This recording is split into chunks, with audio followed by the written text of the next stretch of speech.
call it what it is. And so, you know, we have to, you know, get out of this cognitive dissonance and look at the facts on the table. When we know George Washington, you know, all like as you stated, these were the people that wrote the letter to the Sultan and called them Americans. So for us to tie ourselves just with that point alone, on top of the, you know, 1828 Webster's Dictionary, all that type of stuff, just that point alone should let the Moor know, hey, inside of your head, are you arguing with yourself right now? Well, this is the cognitive dissonance, the mentality that you have to use to align. Don't, you know, and this is just for the people just watching, not, you know, you or anybody else on this line really. But you know, this is a psychological thing. This is don't just look at the black and white, even though we have to look at the black and white. Look at yourself to see how you can see where the cognitive dissonance is, because it's guaranteed that cognitive dissonance was in every single Moor before they came across this international law standpoint. We were all led astray in some degree. It's just now we have to not only say wherever you're at along this path. Remember how the prophet said the prophet will know, you know, where every Moor is along the path based on, you know, the common sense of it. Do you have an organization or a government?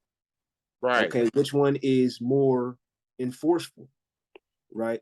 So we just got to ask the basic common sense, basic questions. Right. Yeah, we do. We just simply got to do that. And when you say cognitive dissonance, that's psychosis.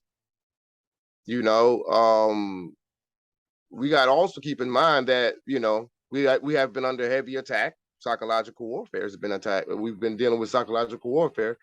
If you ever read Behold the Pale Horse, that principle is in that book. It's called Silent Weapons for Quiet Wars.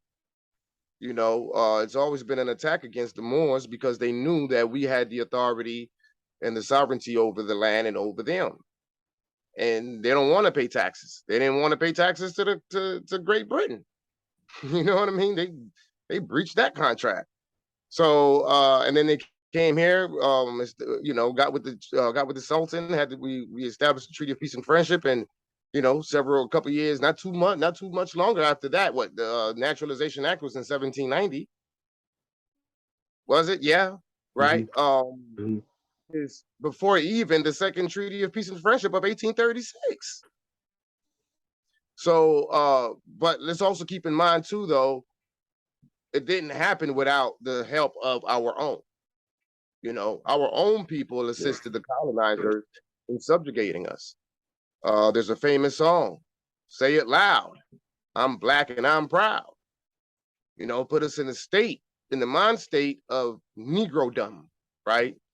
Black, Negro, blacks, colors, African Americans, Indians, Aboriginal Americans, and Moorish Americans. And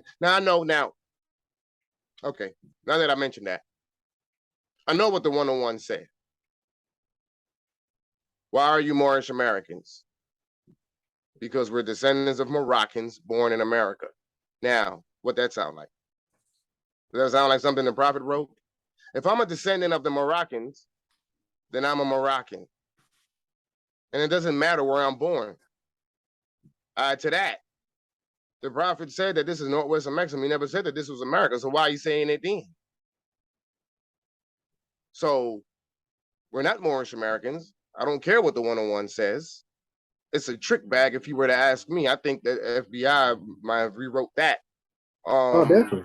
You know what I'm saying? It's two different versions. Matter of fact, you can buy them, right? I've been, you know, it's a lot of Moors that caught that out. Not to cut you off. No, you good. But you can buy the 101s, and half the people that got it have one version. That half the people that got it, they'll be reading straight from the back part, and you can see some of the words just down the line. You reading like what? Like, hold on, nah, you sure you reading from the same? You know what I mean? So, right, yeah, yeah, just like the part and parcel versus part and parcel literature. You know, you'll find one that says part and partial. The other one says part and parcel. But the prophet couldn't have said both. He could only have said one or the other. That shows the corruption in his literature. And again, the temples hasn't been cleaned up. No one can give me more that has cleaned up the temple. The temple hasn't been cleaned up. So why are we operating as if it's all good? I don't care if it's a 501c3, and I don't care if it's in the 805. Both structures falls under the jurisdiction of the United States. And we're dealing with autonomy. The whole goal is to gain sovereignty and independence away from the colonizers so that then we can use consular court to shut them down through decolonization, man. Period. And I don't, there's no other way to go with this. It's only one way, and in one way only is through consular court. The power is in consular court. People don't realize the real power of consular court, and not just a standalone consular court with some self-appointed consul general. I'm sick of all these self-appointed Moors out here charging $5,000 and $10,000 for processes. Nationality is free. Your salvation should be free. Your remedies are supposed to be free. And how do they become so? It's through your judicial branch, which is the branch that establishes your consular court under the protections of your state government. And your state government, your Moorish state government, falls under the existing and pre-existing authority and sovereignty of the Empire of Morocco. I yield the floor. Yep. That's well said. That's well said. So I think now would be a time to open up the floor for any questions that anybody may have, because we can definitely do this all day. I can do this all day. So, Islam, I got a question. Islam. It's really not a question. I mean, you answered the question when you said something about the 501c3 and the 805 or the 804, right, whatever it was. And I'm just piggybacking off of that. In this day and age, we know that Federal Reserve notes is being used by everybody on these land maps over here, right? All these governments, these different governments around the world appear to be corporations. They appear to be corporations, all of them. And so with the commerce, okay, with AMPAG, right? I'm pretty sure we got a plan or something to deal with this commerce thing, but how do AMPAG AMPAG plan on dealing with commerce, not being a corporation, and I'm pretty sure it's probably gonna be some way through the consular court. I mean, not through the consular court, but through the de la Zils making a law or something like that. But can you expound on that a little bit? Well, the Treaty of Peace and Friendship is a document that, for commercial purposes, for commerce, amity and commerce, and you don't need, the state doesn't have to be established as a corporation in order to partake in commerce. The United States is set up as a corporation because they don't have no sovereign authority on no land, nowhere. So they had to establish it as they did, as an international organization, to be able to partake in commerce. However, that was a coup. That was a coup d'état that took place with the Act of Congress of 1871 against the de jure republic, which is the United States of America. It became the United States as a corporation. But as far as our Moorish states in regards to operating in commerce, this is when you reach the level or the phase of economic liberty without any inequality. And the Qadis, which is your deed tax assessors, they're activated. They're the ones who does the auditing to those who owe taxes. He's the one who, when there's a closing at a real estate attorney's office, he has to be there to examine the title transfers, because there's certain principles that needs to be in place when titles are being transferred. Not only that, they owe us 2% sales tax for every real estate closing. So our activity in commerce is based in the third principle, which is economic liberty without any inequality, in which we are now starting to generate revenues. And the colonizers are our, for a lack of a better term, they could be considered our worker bees, right? We gotta look at things as, remember the movie Trading Places? Eddie Murphy was the poor man on the streets, and the two white guys were the rich dudes in Wall Street. Well, in all actuality, Eddie Murphy was supposed to be the rich guy in Wall Street, and the two white guys were supposed to be the poor man on the streets. So if you look at it from that perspective, meaning that we are the elite, we are the well-to-do, we are the blue bloods. We aren't the one that's supposed to be working on no job. We're Islam, not, bro. Islam, bro. Right. We're not the ones that's supposed to be paying taxes. The table has to be turned around.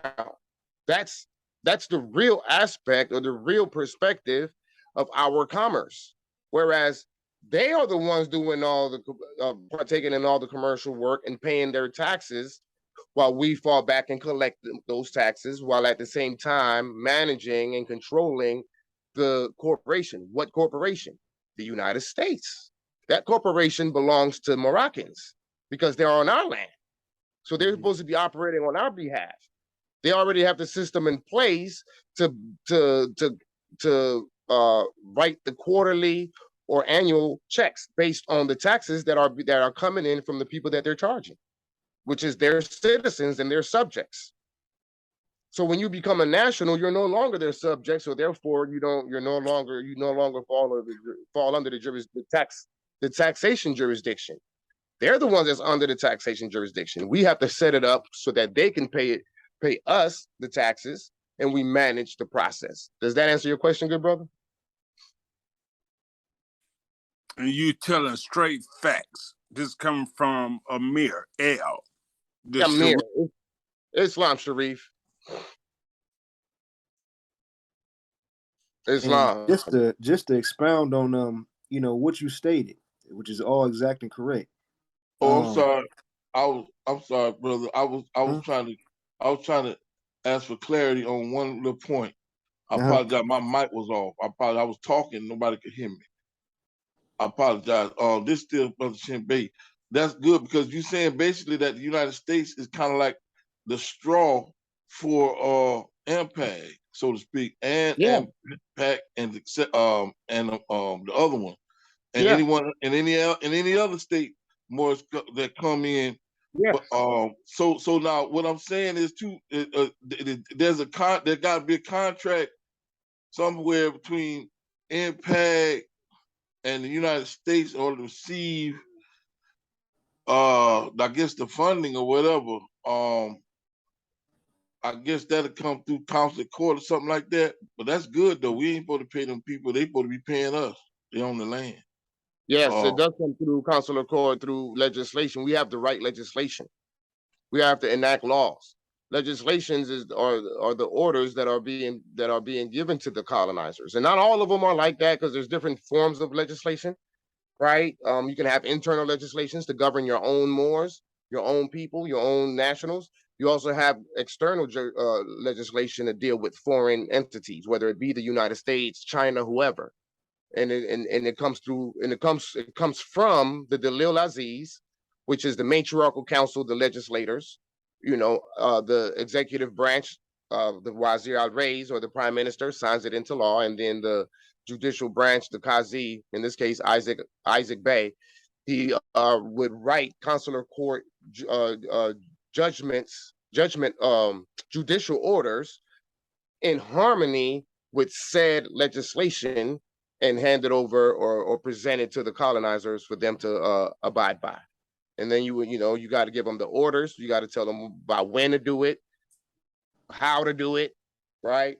There are tenants. You got to tell them when and how to do certain things, and that does happen through consular court and the judicial orders that come from consular court as it relates to the legislation that's been passed by the mothers of the Dalil Aziz.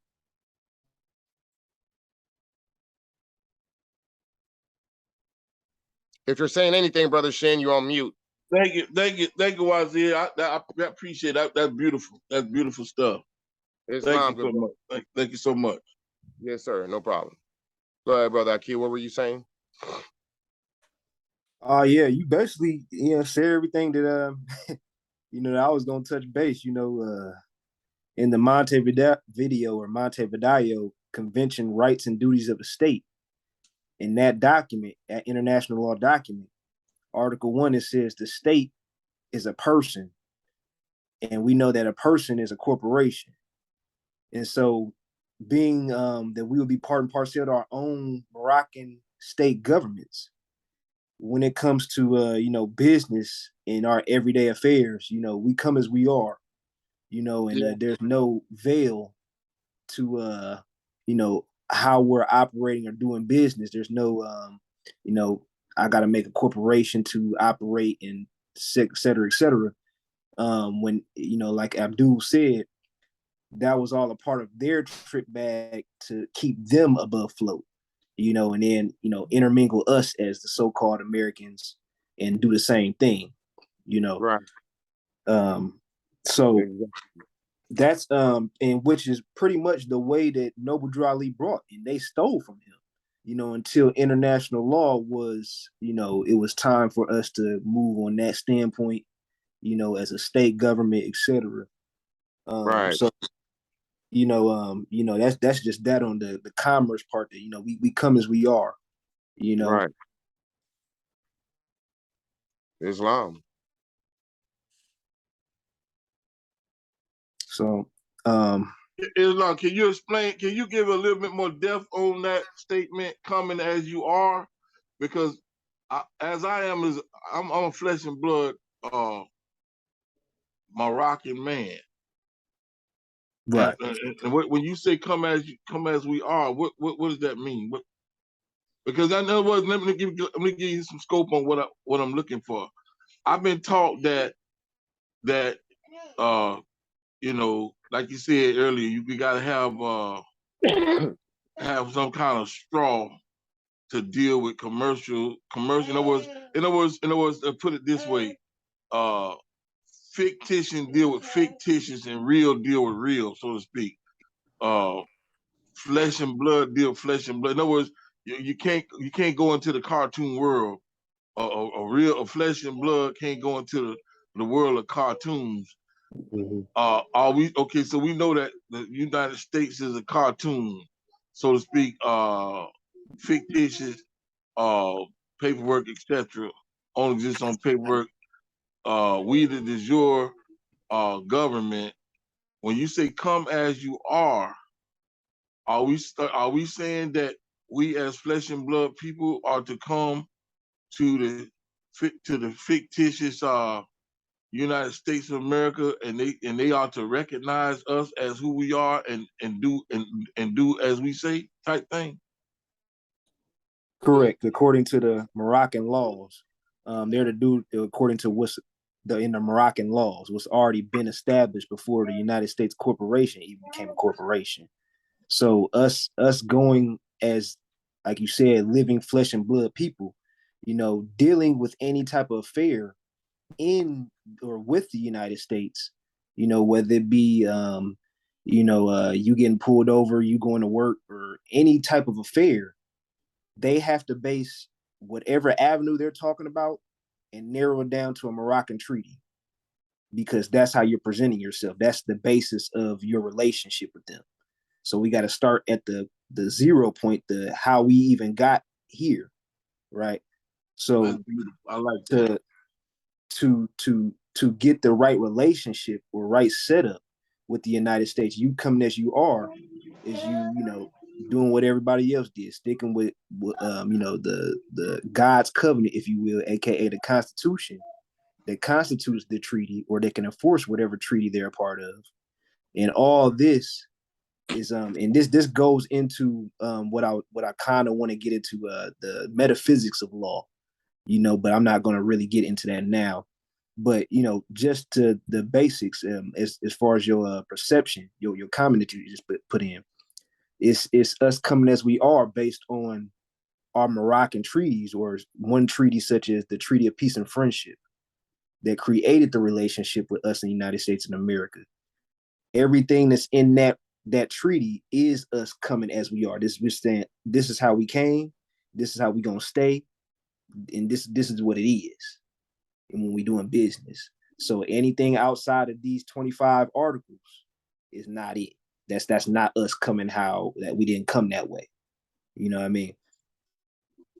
Okay. Did that answer the question? Islam. Thank you very much. Islam. Okay. This is Amir L. If y'all brothers will look at y'all birth certificates, I'm gonna tell you what's really going on and how they captivated us. When you was born,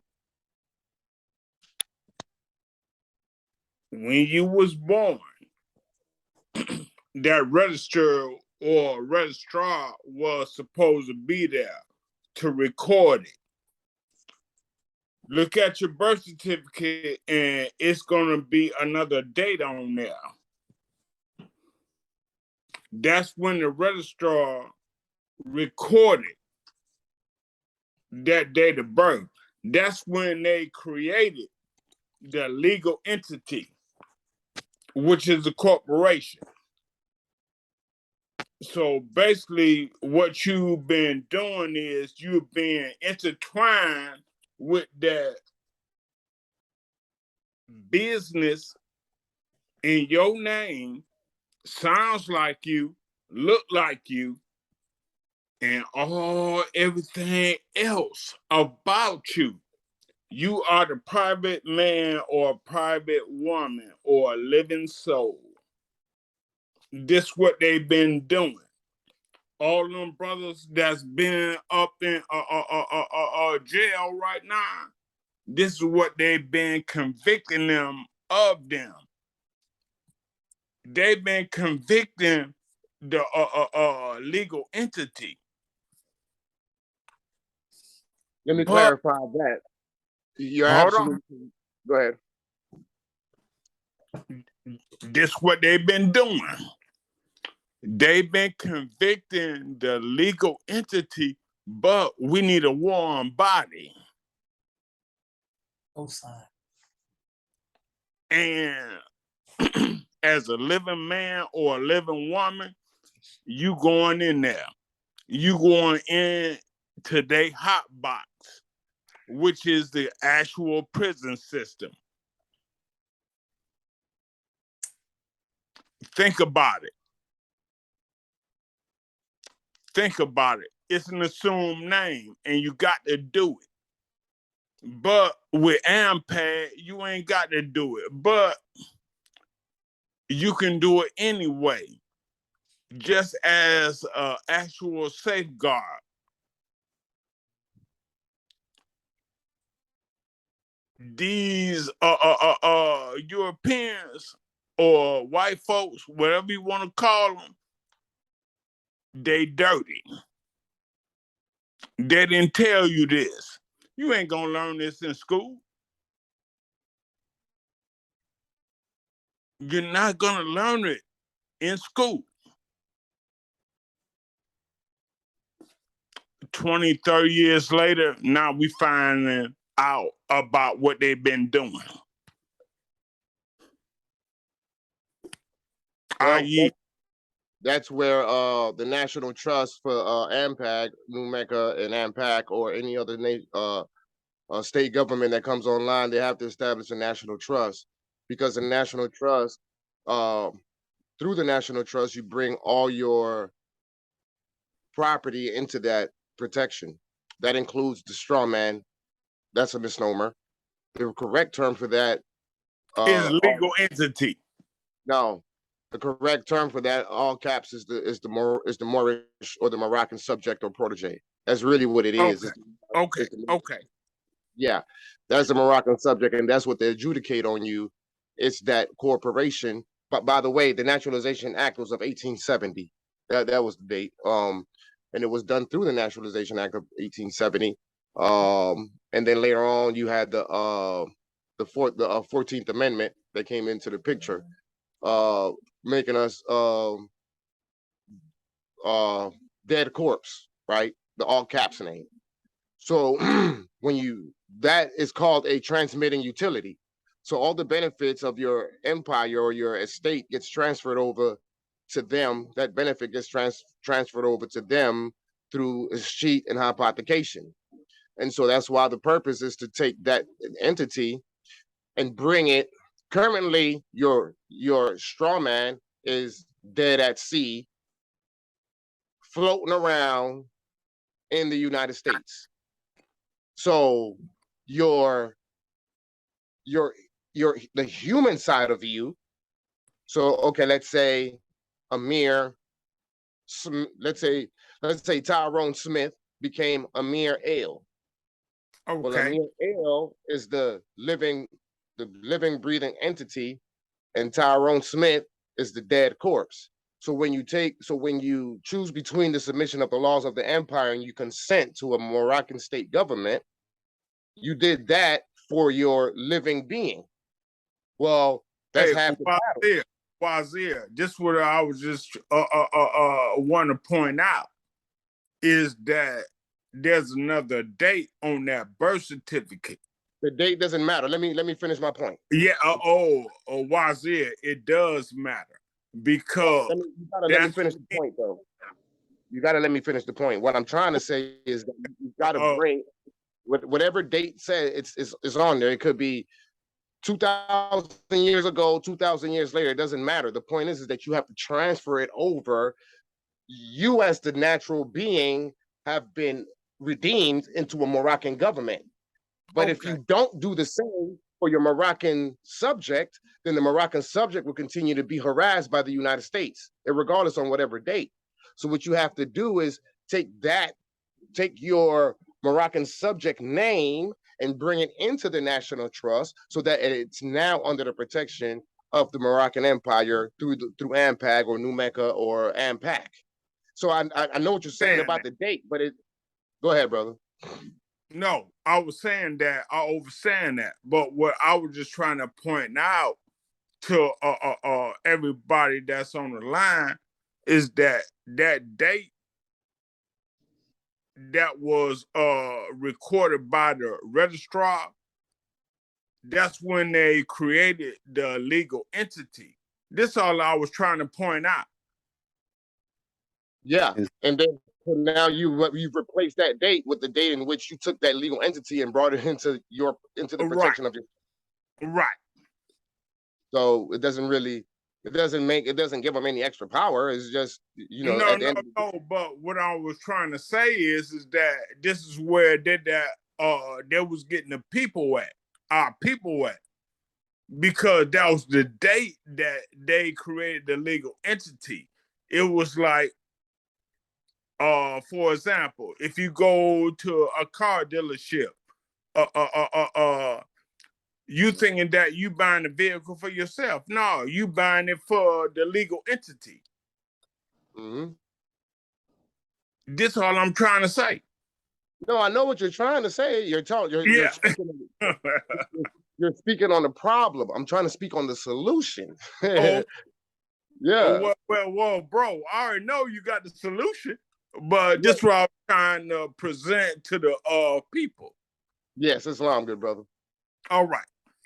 Islam. Yeah, I mean, you're absolutely correct about all what you're saying in terms of the problem, but there's a solution. I'm trying to give the people, that's the viewers that's listening, that there is a solution, and that's done through your national trust. See, they have their stuff set up through their own type of trust. So then you got to set up your own national trust. Whenever you register your vehicle, you're registering it into their trust. So now what we have to do is transfer that title or that registration into the national trust, and through that process, it becomes an allodial title, which means it's no longer encumbered. If that makes any sense to everyone out there. Mm-hmm. Yeah, it makes sense to me. Yeah. Any other questions? What you got, Akil? You got another question? Islam. I got something else. I'm on another subject. On something else. If we would. Okay. For example, the charter, right? This government would have a charter, would it not? Impact. In other words, impact, and all the ones. We do have charters, right? No. We The don't have. United States have a charter. Well, we Huh? are. Go ahead. I'm sorry. I'm trying to listen. My baby is disturbing. Come in, son. We don't have a charter. That's not organic. That's their stuff. If you're talking about a form of alliance between us, AMPAG, and New Mecca, that would be a treaty.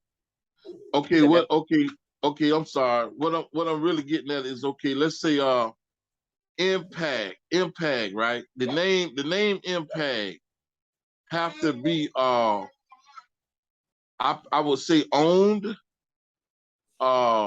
In other words, it have to be owned somehow. Is it copyrighted, or is it? I mean, what? You got a name, Impact, New Mecca. These names have to be, so to speak, reported or served notice to, as to the new ownership of the people, or something, that where it's got to be serve a notice or something. What is that process? I'm not 100 with what you're saying. We don't anything dealing with copyrights and trademarks and all that. That's United States stuff. I think what you're saying is something that I mentioned earlier. The Constitution has been ratified, promulgated, and deposited with the United Nations. Right? So we have put our state government, our name, our attributes, whatever, on the record with the United Nations, as well as the United States and the state of Georgia, so-called state of Georgia. So that's on the record. Okay. So I don't mean to interject, but Brother Shannon Bay, AMPAG don't need to be copyrighted, because guess what? The white folks here on our land doing business, and what we need to copyright, what? I don't know. That's what I'm saying. We don't copyright. We don't need to copyright the name. In order to, we just put it on the record. So that's not a process. We put it on the record through what's called ratifying, promulgating, and depositing. That's right. it. We don't need to patent nothing, because they on our land doing business. All we want is a cut. In all actuality, what's supposed to be happening is they're supposed to register their corporations and their assets and any of their subsidiaries and franchisees with us. So the state of Georgia is currently in default because they have not registered their corporation, the state of Georgia, with AMPAG. The same way when you establish a business, an LLC, you under their jurisdiction in the old paradigm, you register it with the Secretary of State. Well, this new paradigm, the entire state of Georgia needs to register themselves with AMPAG. But we're still ironing out the kinks. We are a young nation going through our various stages of advancement. And we'll get there when we get there, and we'll get there very soon. Go ahead, Brother Akil. Yeah, real quick. I think this last few minutes in the conversation, when you brought that point, is kind of leading back into the conversation we had before this meeting started. As far as, or this interview, as far as how people may see it, or the general public may see it. As far as our proof of acknowledgement, or maybe even advertisement. because we got to remember that when, TV, their websites, all of that stuff, when it comes to people looking up if AMPAC or AMPAG or New Mexico or any other Moorish state, if is actual, is legitimate, is acknowledged, a lot of people will, go to the United Nations website. Hey, who are the non-member states? And they may not see, our Moorish state governments, because we're now depending on their system to advertise for our system.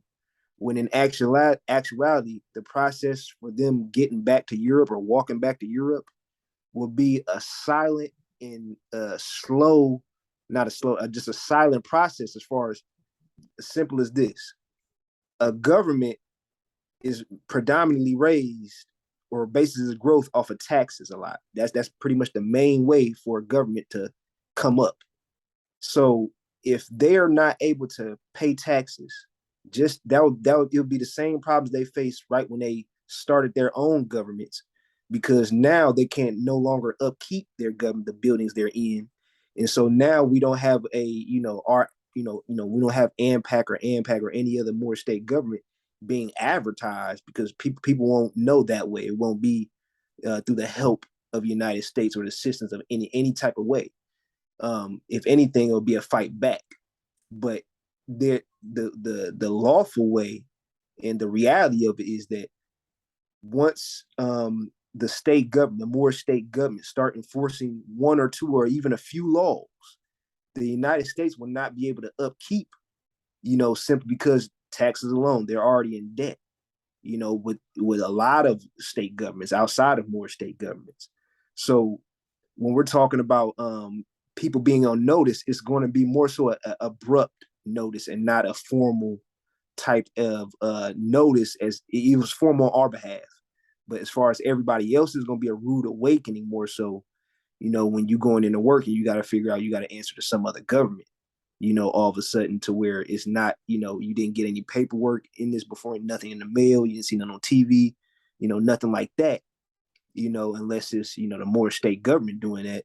But the awareness, the acknowledgement, because it's gonna be the people that, well, if they're an actual legitimate state government, why I don't see them on the United Nations? Well, now we depending on their system, when the actual proof of the pudding is in your own experience as to, well, didn't this company or policy enforcer, aren't they respecting you now? Aren't they acknowledging your government? They're the actual substance of the United States is acknowledging your government, right? So that is this the more so the outside of the veil or outside of the surface level or the face value of things that we got to pretty much bypass, so we can meet the power of Allah, if you will, through yourself one-on-one. It's called dealing with full powers. And you gain full powers when you check off certain boxes. The first box of the triple principle is the sovereignty and independence box. And in that box, there's several other boxes, as I explained earlier. You got your flag, your seal, your constitution, your oath of allegiance. And the most important one there is your constitution, as well as your flag and your seal. And then you compile that with a declaration of statehood cover letter, or a independence declaration of independence letter, if you will, and you send that off to the United Nations. You put it on a record with them, and then you just continue acting as if, because we're not looking for recognition. You mentioned the Montevideo Convention of 1933, the rights and duties of states. I don't remember which article it is, but it states right in there that no state requires the recognition of another state to be a state. You know who recognized us? AMPAC, New Mecca. You know who recognized New Mecca? AMPAG and AMPAC. In other words, we recognize each other. There's a new state out of Jamaica. The head of state his name is Chief Richard Curry. The name of the state is a compound. ACCOMPOG, a compound. They're Maroons. And we're looking to recognize them, and for them to recognize us. We recognize ourselves. We don't need these people's recognition, man. You just need to check the boxes according to international law and the instructions that's been laid out in international law and the treaties, and just continue on acting as if. And how do you continue on? How do you proceed on acting as if? Legislation. Write up legislation. That's the key to the game, is legislation, the power of the pen. The pen is mightier than the sword. You know how much legislation they have to control us? They legislate the hell out of us. And we'd never have any counter legislation to shut down their legislation against us. Currently, our sister Ashira, which is the legislator, she has a proposed bill on the table to that keeps the nationals from taking the vaccine, that COVID vaccine crap. Okay, well, until her legislation came out, Moors did not have a counter legislation for not taking the vaccine. You see, so they telling us what we're supposed to do, and we don't have something to counter them and say, no, the hell we don't. And by the way, this is what you got to do. Right. And it happens through consular court. So that's what we're missing. That's what we've been missing. That's the key. It's legislation, consular court. But you cannot have legislation and consular court as individuals. You need the three branches of government. You need your legislators, you need the head of state, and you need your chief judge of consular court. That holy trifecta is our salvation. You gotta have laws, man. We gotta enact. I mean, aren't we L's and Bays? Aren't Bays and L's the law givers and all this? Well, then let's exercise it, please. Because our laws is not based on, like, you know how the prophet said that the grand sheiks are to enact laws. Yeah, well, that's within the temple. But the temple is under the jurisdiction of the United States. You know what the temple needs to be? The name needs to be changed to Morocco's Temple of Morocco. Right. Right. And it certainly will under the jurisdiction of AMPAG, because when we might establish the first Morocco's Temple of the Morocco's Temple within our state, because all the other Morocco's Temple of Americas are inside of the United States. Right. And ain't nobody looking into getting it out of that jurisdiction and bringing it back home to Morocco. We're just stuck in it. Morocco's Temple of America, the prophet did it this way. The prophet, they're in worship. They're in a state of worship. And that's disobeying the prophet, because the prophet said it himself. Don't worship me, study, carry on my laws. But these people are in worship, most of them, not all of them. They're in worship and they're in fellowship. Our Moors are not into scholarship, because if they were into scholarship, they'll continue studying and studying and studying and studying and studying and studying and studying their way up past the lower degrees of law into the higher degrees of international law. And that's what's been killing us for the past. That's one of the things that's been killing us for the past 100 years. But it's due to the fact of the infiltration, though. You know, they put us in the mindset of church. You know, there's many temples that operate as a church, singing Moorish hymns. I've seen it on Facebook and on social media, singing Muslims, Muslims, and all these. It's like, that's not, no, it's a civic organization. It's supposed to be getting you ready for the second half that wasn't been told, which is nationhood. Hence, divine and national movement. When are we going to tap into the national side of the movement? Why are we only stuck with the divine side of the movement, bro?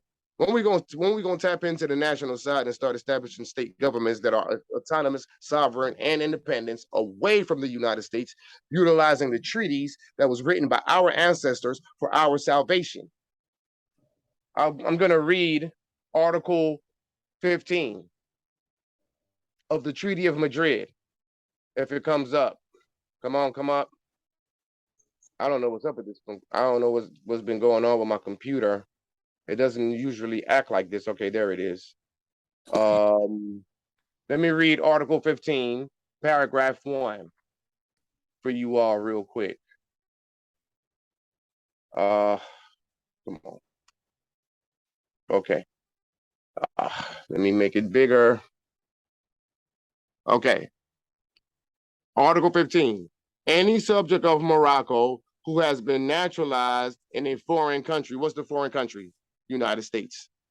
And who shall return to Morocco shall, after having remained for a length of time equal to that which shall have been regularly necessary for him to obtain such naturalization, choose between the entire submission to the laws of the empire and the obligation to quit Morocco, unless it shall be proved that his naturalization in a foreign country was obtained with the consent of the government of Morocco.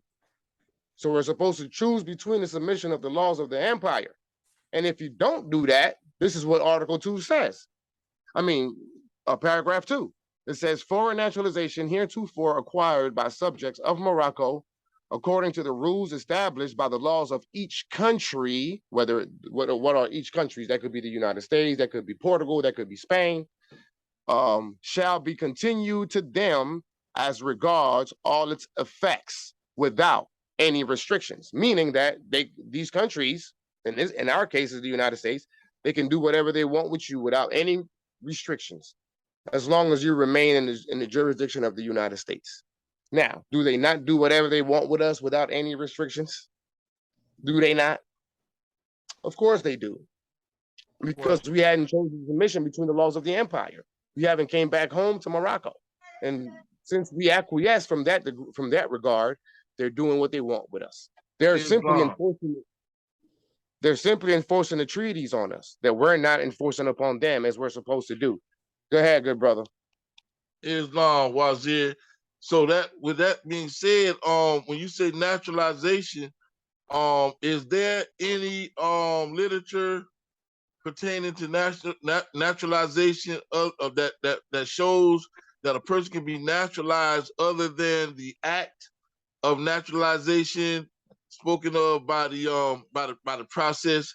In other words, being the swearing in and all of this stuff. No, because we know naturalization, when them people came over on Ellis Island, they had to basically give up their nationality or their citizenship, rather, to wherever they was from, and be naturalized into the U.S. But we as our ancestors were slaves, so they said that we was not even citizens or whatever. So we didn't never go down there to the naturalization building and swear in and none of that. We never did none of that. So is there paperwork or some documentation showing that a person or ex-slave or a freedman can be naturalized without their consent? No, that's the point. That was done against the law. They naturalized us against our consent and against our free will. That's why the last part of article paragraph 1, it says that unless it shall be proved that his naturalization in a foreign country was obtained with the consent of the government of Morocco. It wasn't obtained with the consent of the government of Morocco. They snuck that in. They snuck that in on us. Because up to that point, we were Moorish subjects in Morocco under the jurisdiction of the United States. They're the ones who, through the Naturalization Act of 1870, snuck us into the naturalization process without our consent, without us even knowing it. Islam. So Moorish subjects, that means we're subject to the laws, or to the, in other words, subject. We'd have to be conscious of that, I think, or would we not be conscious that we were subjects? No, you won't be conscious of the fact that you were subjects. That's why they did. They turned us into citizens. Right. That's what I'm trying to do. They want us to recognize the fact that we were Moorish subjects, and so instead they called us citizens, and then after that, they calling us Negroes, Blacks, Coloreds, African Americans. And just to kind of make a more clarification on that point, we can, in a sense, we can kind of expound on or compare this to the 9/10 possession, and being that, as Abdul was saying, when we look at history, we can see things like French subject, when they're talking about Continental Congress, French subject, British subject, things of that nature, in which just means that this person, since you're part and parcel, right? The sovereign is the state government, but since you're part and parcel to the state government, right, you will be the person that's subject to the Moroccan laws or whatever laws you're a part of. But then they took that and put another veil over it and said, okay, well, these Moroccan subjects, it's no longer the Moors saying Moroccan subjects, it's the United States saying Moroccan subjects, because the veil they put up and how they changed Moroccan subject to seem a straw from a living person to a straw man is by comparing or making the two seem very, very comparable, right? So now the Moroccan subject in their system means something totally different to what it first meant or what it originally meant or truly meant. So now we getting into, things like democracy, because a lot of people think a democratic government is bad, in which it's not bad. It's just how the United States turned and used that word. In international law, it's all good. So when we, it's just a different way of going about things. So it's the same thing for the Moroccan subject or the Moorish subject, in which that they have turned it into something that's not good.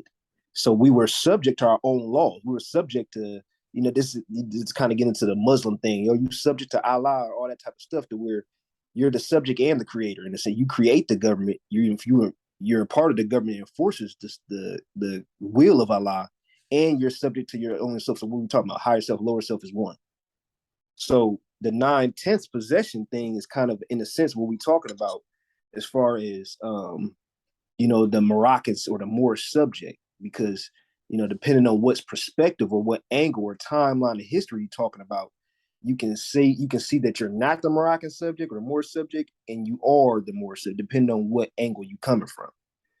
But it's time to now start getting more comfortable with the highest tiers, which is just national. We're gonna start from the highest tiers first, the spirit first, right?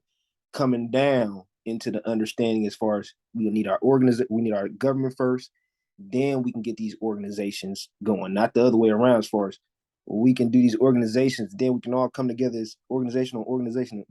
It starts from the top up or top down. So this is Allah's will, if you will. We just gotta align with that. It's coming from the top down, right? So that's pretty much that. Beautiful. Clarify that further. Let me clarify that further. There's two different aspects. You got your Moorish subject, Moroccan subjects, and then you also have the subjects of Morocco. Those are two different things. You're a subject of Morocco, meaning that you're subject to the crown of Morocco, which means you're under the jurisdiction of your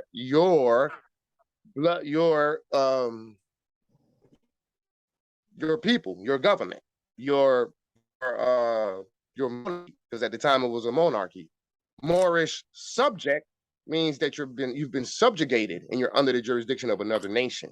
So when we fell, we became Moorish subjects, Moorish subjects under the jurisdiction of the United States, coming from being subjects of Morocco's. So when we were in our proper status, we were subjects of Morocco, meaning that Morocco was running things and we was under that jurisdiction.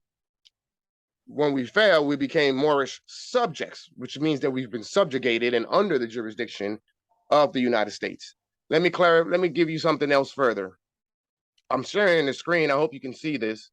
I got a message on here that I got too many apps open. That's the reason why I've been having these problems today with this computer. I figured it was something else other than the computer messing up. I just got too many daggone tabs open, and most of these tabs are all treaties. So what I'm about to read to you real quick is Hoffman Phillip speaking. I believe he was speaking. I forget the name of the guy, but it's Secretary of State, and I think Hoffman Phillip is a congressman or vice versa. But the point is the language or the context.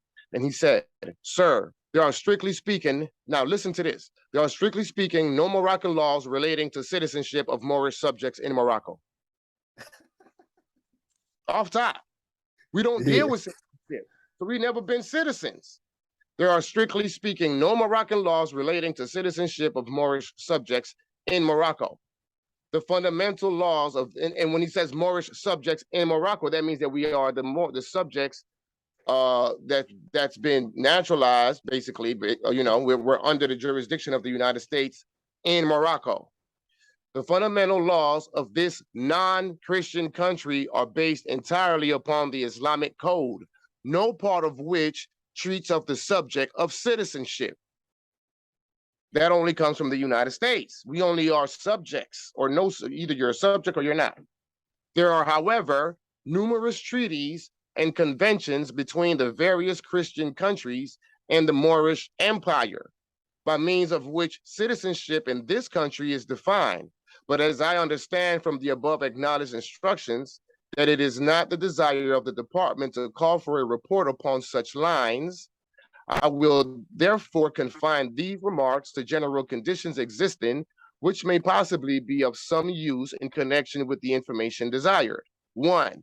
Citizenship in Morocco may be said to be governed by the laws pertaining to the same in other countries, with the exception that all persons residing in Morocco who cannot prove foreign citizenship or protection are considered ipso jure Moorish subjects.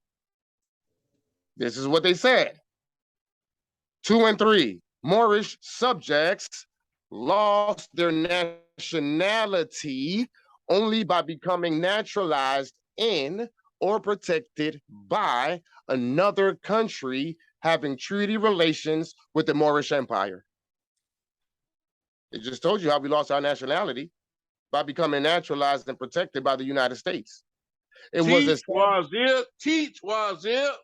And then, and then after that, he goes on to say, it was established by the Convention of Madrid, concluded July 3rd, 1880, as follows. And then he quoted Article 15 of the Treaty of Madrid that I just quoted to you all, that says, any subject of Morocco who has been naturalized in a foreign country and who shall return to Morocco shall, after having remained in a length of time equal to that which shall have been regularly necessary for him to obtain such naturalization, choose between the entire submission of the laws of the empire and the obligation to quit Morocco, unless it shall be proved that his naturalization in a foreign country was obtained with the consent of the government of Morocco. So he's affirming Article 15, the white boy in Congress. He's affirming it, and he said that any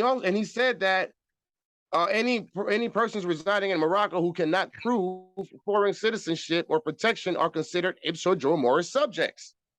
So what that means is, if you go into the courtroom and you claim in Tyrone Bay, but on your birth certificate you're Tyrone Smith, the courts can show and prove your existence as Tyrone Smith. But you as Tyrone Bay, unless you have chosen a submission to the laws of the empire and consented to a Moorish state who issued you your documents, unless you did that, you cannot prove that you are a Moor. You can't prove your Bay, because your Bay is not on the register of any other Moorish government. So therefore, you are stateless, a denizen. You're lost at sea, because there's no government that's recognizing your Bay.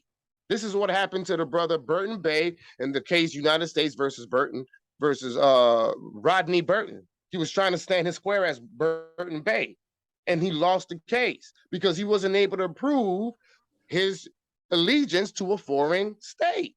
According to what the white boy said just right here, I shouldn't call him that. According to what the Albayan said right here, when he said that persons residing in Morocco who cannot prove foreign citizenship or protection are considered ipso jure Moorish subjects. So then he goes on, after he finished going over Article 15, he said, the above ruling has never yet been acted upon, and should this at any time be contemplated seriously, a large number of naturalized people Americans and others residing in Morocco will be affected thereby. 4 and 5, residence in foreign parts does not affect the nationality of Moorish subjects, and the Moorish government has no means of protecting its subjects permanently residing in other countries. I'm not making this stuff up. I'm giving you the reference points. So if you do not have a Moorish, if you're not part of a Moorish government that has issued you your nationality paperwork, your state ID, your certificate of live birth, your loyal certificate of live birth, then guess what? You're a Moorish subject. And they can do whatever the hell they want with you, as they've been doing. I don't know what else to tell y'all. It's in the treaties, and it's being affirmed by the same colonizers in their statutes and codes. Their legislation, I should say. Islam. Beautiful. And so this is where AMPAG, New Mecca, New Mecca and AMPAG, as well as any other Moorish state government coming online, this is where we make a difference for our people, because now our people have an option to choose between the submission of the laws of the empire, either by consenting or starting their own governments. So if you're in Georgia, you don't have to start a government. In fact, it's too late now because AMPAG has already took over the territory. All you can do is join forces. But you, Akil, you in Indiana, you can get it done. Y'all need one in Indiana. Coleman Ale, he got his flag, he got his seal, he's got the Constitution, he's got a couple of people. He only got but a few boxes left to check. He'll be ready to roll in Texas. So now Texas will have the people of the Moorish subjects of Texas will have an option to choose between the submission by joining by taking their allegiance to that Moorish state. This is the game. And this is what they've been keeping us away from, establishing our state governments. I love it. Establishing our state governments so that we may have an option to choose between the submission of the laws of the empire. Without that, we don't have nothing. Becoming a member of the temple is not choosing between the laws of the submission. It's not choosing between the submission of the laws of the empire. Becoming a part of any organization, Great Seal, whatever, it's not choosing between the laws of the empire. The only process in which you choose between the submission of the laws of the empire is through establishing a state government or taking your allegiance to a Moorish state government if it's already in existence. And if it's not in existence, good brothers and sisters, we have to establish it. And anyone who's interested in establishing their state governments in whatever territory, reach out. AMPAG is here to help. New Mecca is here to help. And of course, AMPAG is here to help. So I would suggest begin studying the AMPAG, going through the AMPAG study sessions. It would give you the keys and the reference points to start checking your boxes and establishing your state governments. I have to give high honors and flowers to the good brother, J. Jermaine Bey, the Qazi, Chief Judge of Consular Court for AMPAG, for what he has done for our people by providing 68 free study sessions after he checked the boxes. So he's coming to you with experience, and he's teaching you based on experience. There's others out here that ain't checked not one box, but they're charging you $300 per session. Ain't checked not one box.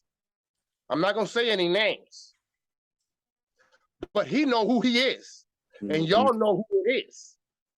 Ain't checked not one box, but you're charging $300 per session and don't know what the hell you're talking about.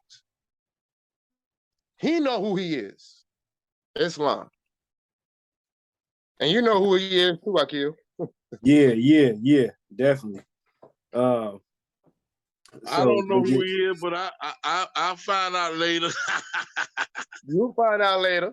Yeah, you'll definitely find out. So not one box, and you want to charge people $300 per session. Listen, y'all, anybody who's paying $300 a session to learn nothing, I suggest you go spend whatever amount of hours that you have available to your time. That's what you're going to spend, is your time, and studying 68 free study sessions that are about an hour and a half a piece. And this government has done it. They check the boxes. They can tell you which way to go. Me and us in AMPAG, we can assist you in how to establish at least your first box, which is the sovereignty and independent principles. We've done it. We can show you how to do it. We can show you what's the address to what address is it that you got to send your promulgated and deposit your promulgated and your ratified constitution. I'm sorry. We show you where to send your ratified constitution in your Circle 7 of fact, state of fact documents, where to send it to. What documents that you need to accede or accept or reserve specific treaties, because you have to do that as well. That's part of the second principle, which is integrity of domain, dealing with your internal laws. And you cannot invoke or speak on treaty provisions if your name is not on the contract as a contracting party.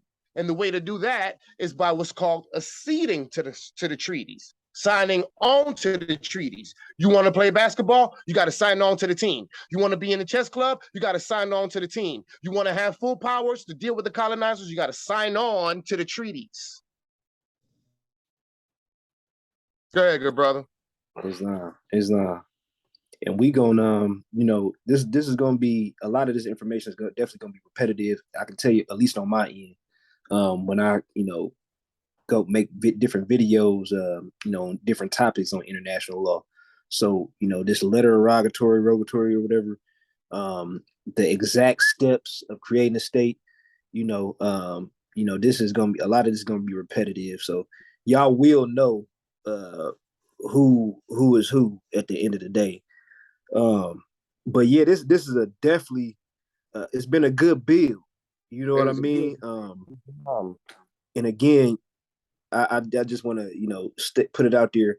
We're going to make another video that's going to be more so based on, of course, international law first and foremost. That's always going to be the primary foundation. All I'm about. Right.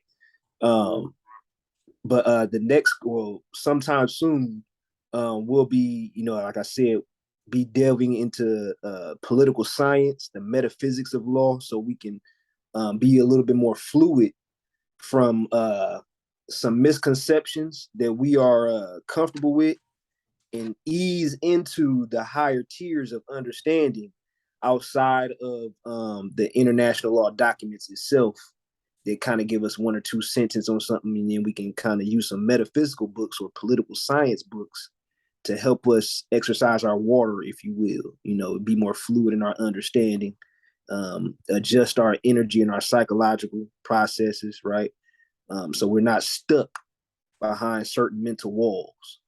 So, and just to give you guys a cliffhanger, some of the things that'll be in that video or series of videos will be the difference between nationality and statehood. Because when we say proclaim nationality, what a lot of people actually mean or think they mean is starting a government in which nationality and state go hand in hand, but it's like the mind and the breath. They're not exactly the same. They can be deciphered.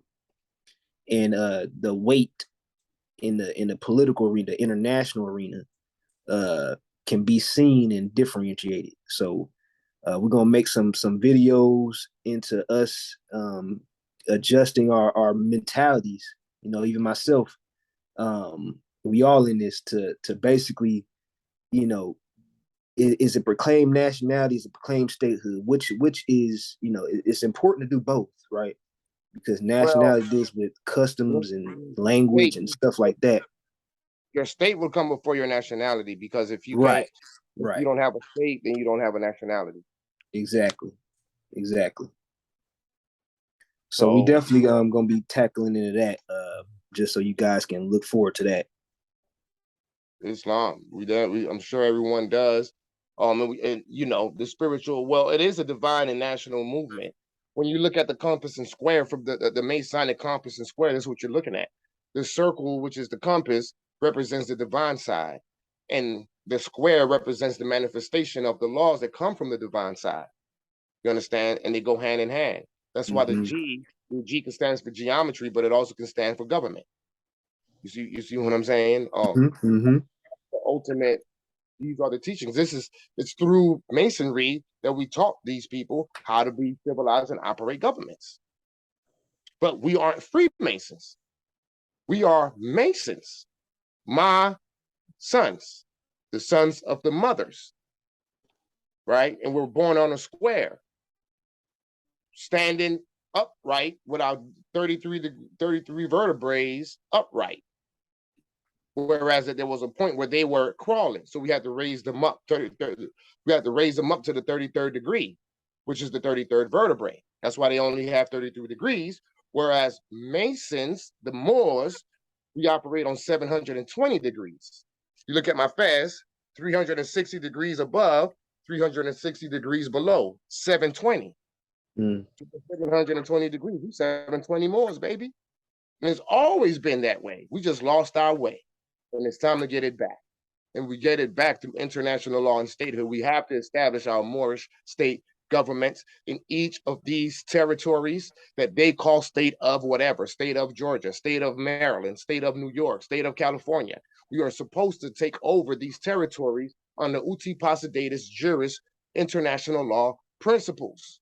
And in doing so, we can then now form a central government to reemerge or bring back the existence of Morocco, to take back the seats, to sit back into the seats, because it's not dead, it's just stagnant, it's just in a coma because the governing bodies are not in office. They're too busy writing writs and affidavits and downloading documents off websites and MTD cards and all this BS that's totally and absolutely incompetent and hasn't gotten us nowhere for the past several decades, except for traffic case dismissals. This is where we're at with it. We're just dismissing cases, shutting down courts and dismissing cases and not paying child support and not paying tickets. My brother, decolonization is decolonization, and decolonization deals with the restoration of the estate. And that's not happening through no damn traffic court. We're not even supposed to be in the courts. Isn't that what the prophet said? All right, then. How do you stay out of the courts? Consular court, ministerial decrees, judgments, orders, and opinions that comes from the Qazi or the chief judge of consular court. To force decolonization, we don't care about no damn tickets. What we care about is the restoration of the entire empire, man. Running around here charging people $5,000 and $10,000 to keep them from having to pay child support, and so they can get away with foreclosures and all this BS. While at the same time, you're paying taxes and you're an ipsa jure Moorish subject because you haven't consented to a Moorish state government that has the three branches of government, your legislative branch, your executive branch, and your judicial branch, in which the judicial branch itself establishes your consular court. You don't have, nobody else around the world has a standalone court without the backing of a state. Where they do that at? I tell you where they do that at. In Morocco with the incompetent Moors who think they're doing something, but they ain't doing none. All they're doing is enforcing the United States Constitution instead of getting up off their asses and writing, establishing, enacting their own constitution to then force the treaties upon the colonizers, man.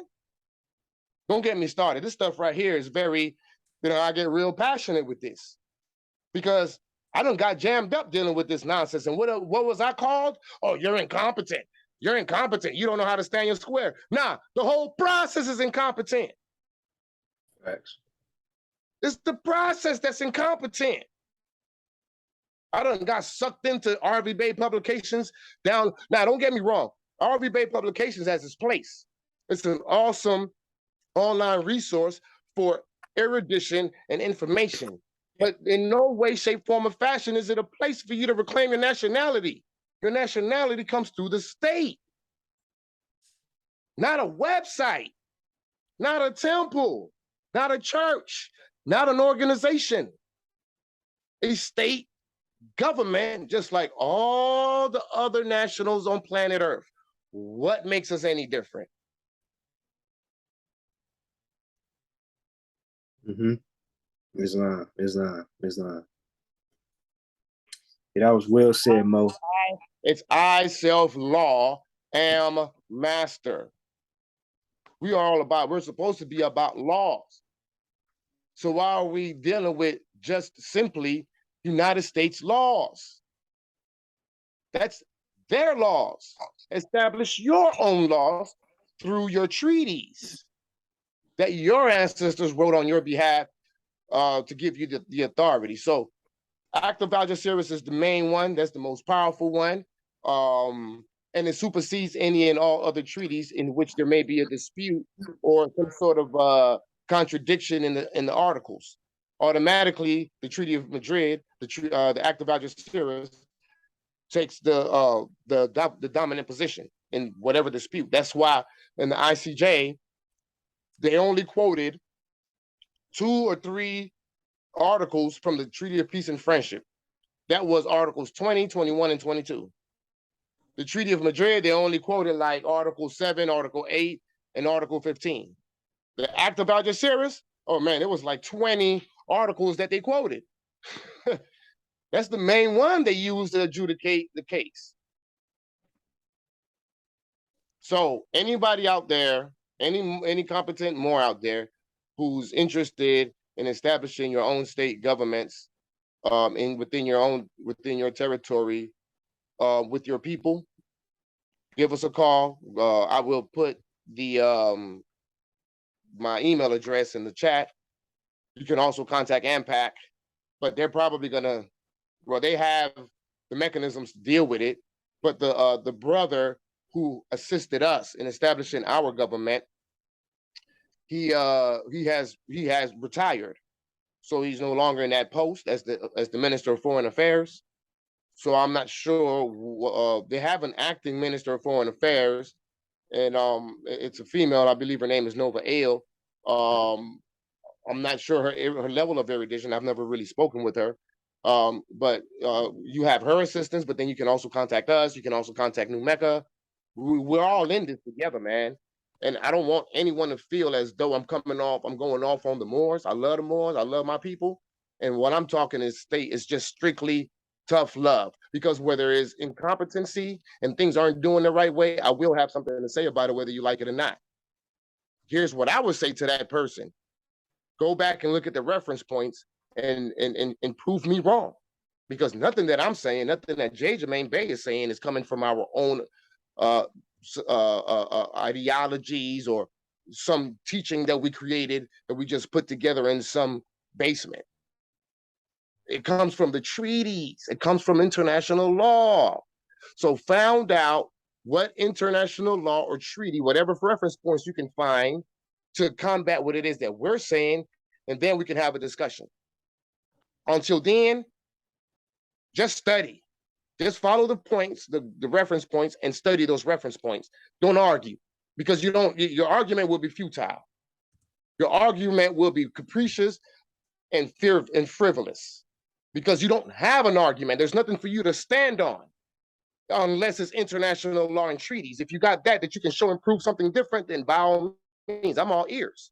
But don't come at me with no USC codes and laws from the United States. That we can't do, because that's apples to oranges. You wouldn't be arguing with me. You wouldn't be arguing with J. Jermaine Bey. You would be arguing the treaties. You would be arguing international law. Just wanted to make that point clear as well. Islam, I yield the floor. I see it's 3:00. I guess we're gonna come to a closing here. Yeah, that's a good deal. Yeah, so this is gonna be posted on what what link or somebody's page? It will be. We'll discuss that upon closing of the call. Okay, good deal. All right. Well, it was definitely good building with you Moors of the AMPAG and other Moors outside of AMPAG, if there are any on this call. And from the deepest place of my heart, I do wish everybody peace and love. And I hope to see everybody in the next upcoming meetings. Yeah, we'll schedule it. We'll try to make it every Saturday, right? Around the same time. Okay. Yeah, that's a good deal. Well, we'll talk about that after we hang up, because so that we can discuss about the upload and what we're gonna do with the recording. And I apologize. That sounds good. The recording is probably going to be in 2 parts because I ran into some problems on the computer. I found out what it is now. I just had too many tabs open. I figured that was potentially a problem. I'm not a computer dude, so I don't be knowing anything. But I understand that. Islam, good brother, I appreciate your time and your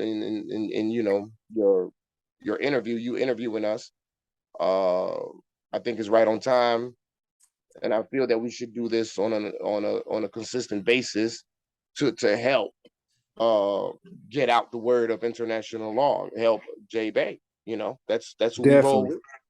And we want the world, or as many people that got the eyes to see and the ears to hear, because not all of us do.